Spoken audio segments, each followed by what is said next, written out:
দর্শকবৃন্দ, আমরা এখন যে গাছটি দেখতে পাচ্ছি এই গাছের নাম হচ্ছে ওলট কম্বল। এটি বাংলাদেশ, ভারত, পাকিস্তান এবং শ্রীলঙ্কাতে এই গাছটি জন্মগ্রহণ করে।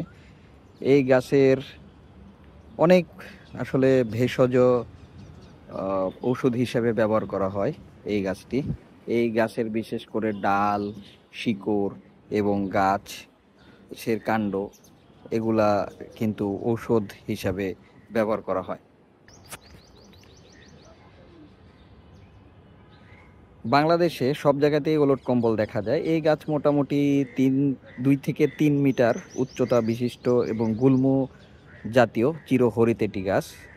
এটিকে সচরাচর ইংরেজিতে ডেভিলস কটন নামে পরিচিত।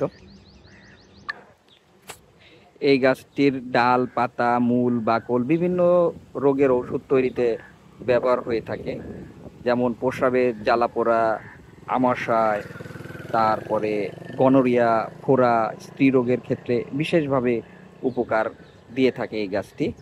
এবং বিশেষ করে হাঁস মুরগি, তারপরে এমনি গবাদি পশুর পাতলা পায়খানা হলে এই গাছের রস করে খাওয়ালে অনেক উপকার হয়।